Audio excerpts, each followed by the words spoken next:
ملاحظہ فرمائیے عزیزوں، ابو بکر منصوص نہیں ہے، ابو بکر کی اپنی زبانی. بخاری چاپ دار احیاء تراث العربی، چھپی ہے کتاب سنہ 2001 میں، ملاحظہ فرمائیے صفحہ نمبر 651 میں، حدیث نمبر 3668 میں. یہ حدیث جو ہے عائشہ روایت کرتی ہیں کہ سقیفہ بنی ساعدہ میں کیا گزرا ہے. عائشہ روایت کرتی ہیں، اچھا ابو بکر جب سقیفہ بنی ساعدہ گیا ہے تو انصار والوں نے کہا منا امیر و منکم امیر، ایک امیر ہونا چاہیے انصار کا، ایک امیر ہونا چاہیے مہاجرین کا. ابو بکر نے اس کے جواب میں کہا لا ولکن الامراء وانتم الوزراء، کہا کہ نہیں، امارت ہماری ہوگی، قریش کی ہوگی، اور تم ہمارا ساتھی ہونا، تم ہمارا معاونین ہونا. وزیر بولتے ہیں معاون کو. ہم اوسط العرب دارا واعربهم احسابا،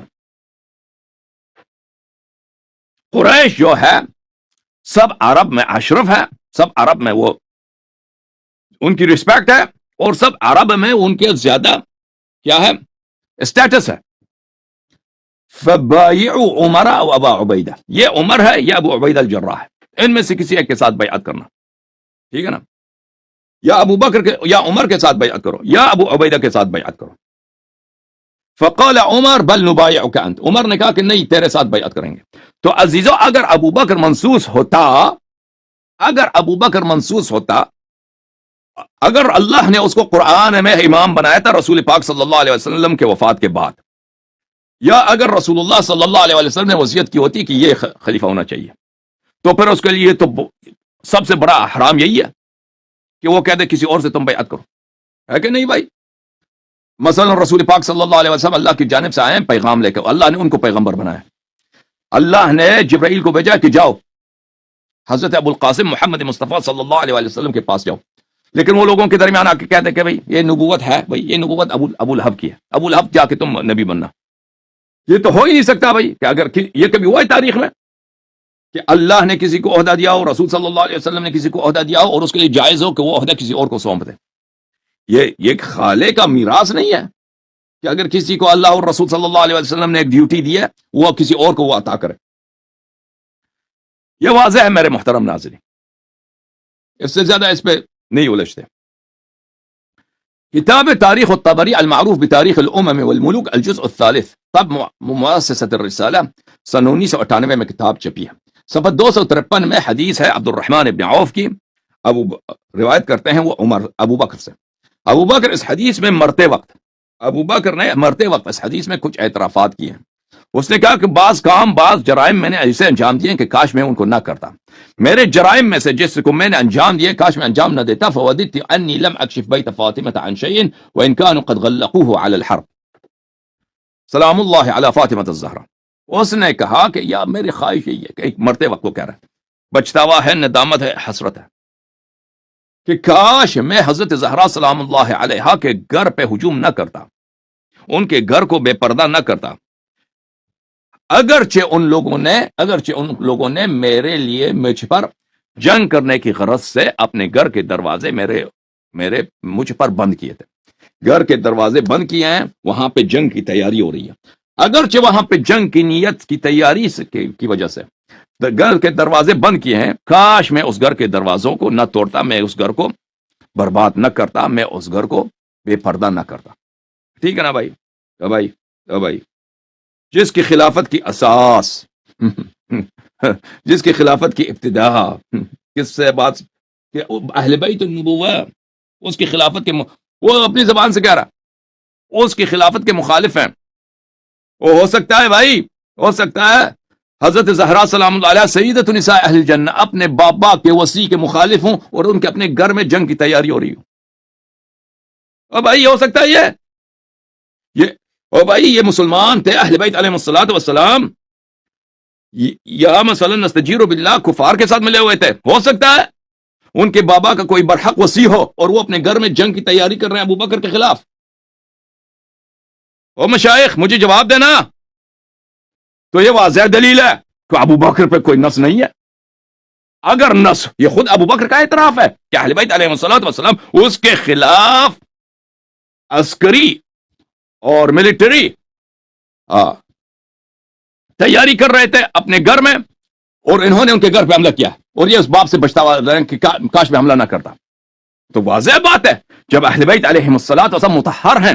رسول پاک صلی اللہ علیہ وسلم نے فرمایا انی تارک فیکم من اخذتم به لن تضلوا بعد ابدا کتاب اللہ واتتی اہل بیتی.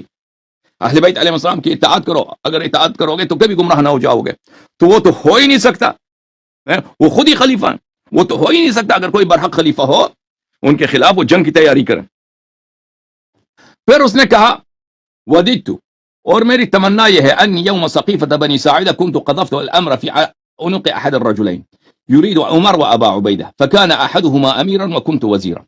اور میری یہ تمنا ہے کہ سقیفہ بنی ساعدہ والے دن خلافت کو میں پھینک دیتا دو, یا ابو بکر کے عمر کے گردن پر یا ابو عبیدہ کے گردن پر.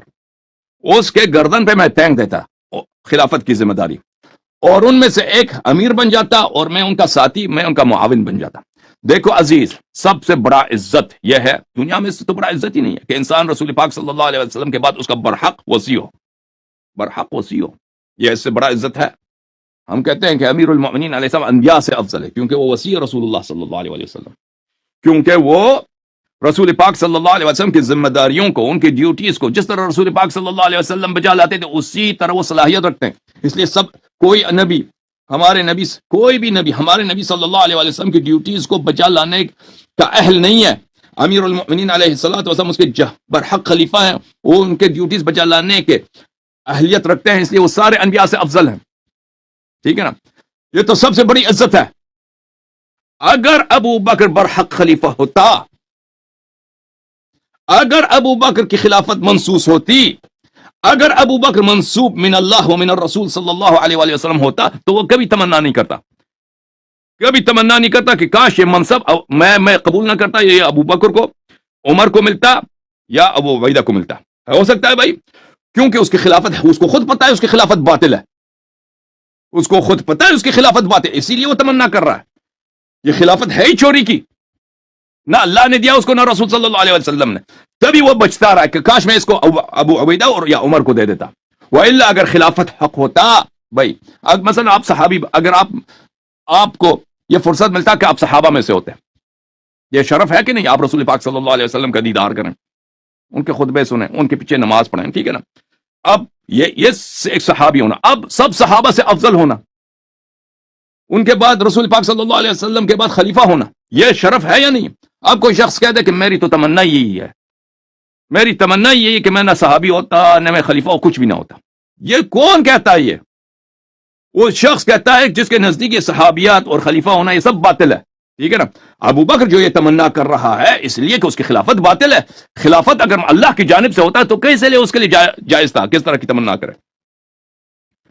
پھر ابو بکر کیا کہتا ہے, وددت, میری تمنا تھی انی کنت سألت رسول اللہ صلی اللہ علیہ وآلہ لمن هذا الامر فلا ينازعه احد وددت انی کنت سألته هل للانصار في هذا الامر نصیب. کہتا ہے میری تمنا تھی کہ میں نے پیغمبر صلی اللہ علیہ وسلم سے کبھی پوچھا بھی نہیں کہ یہ امامت کس کے لیے امامت کس کو ملنی چاہیے, میں نے نہیں پوچھا.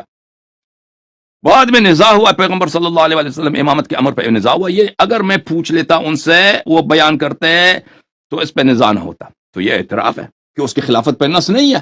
اگر نص ہوتا تو وہ یہ بات کبھی نہیں کہتا کاش میں پیغمبر سے پوچھتا کہ آپ کے بعد خلیفہ کون ہے صلی اللہ علیہ وسلم. سمجھ میں آئی نا بات آپ کو؟ اور یہ بات اس کی جھوٹ ہے, اتنی احادیث زیادہ ہیں, اتنی, اور یہ طعن ہے پیغمبر صلی اللہ علیہ وسلم پہ کہ امت میں نزاع پیدا ہوا ہے امامت کے مسئلے پر, اس وجہ سے پیدا ہوا کہ پیغمبر نے بیان نہیں کیا صلی اللہ علیہ وسلم. قصور کس کا ہے؟ پیغمبر کا. اور یہ کوئی بھی شخص پیغمبر صلی اللہ علیہ وآلہ وسلم کی شان میں ان سے کوئی خامی نسبت دے دے, کوئی برائی نسبت دے دے, کوئی خیانت, کوئی غدر امت سے, وہ اس لیے کہ امت میں ساری اختلافات کا جڑ مسئول کس کو بنا دے, ذمہ دار کس کو بنائے, پیغمبر صلی اللہ علیہ وسلم کو بنا دے. اس کی تو یہ تو شتم نبی ہے. شتم اسی کو بولتے ہیں, سب اسی کو بولتے ہیں, گستاخی اسی کو بولتے ہیں. گستاخ نبی صلی اللہ علیہ وسلم کا حکم کیا آپ سب خود آپ کو پتہ ہے.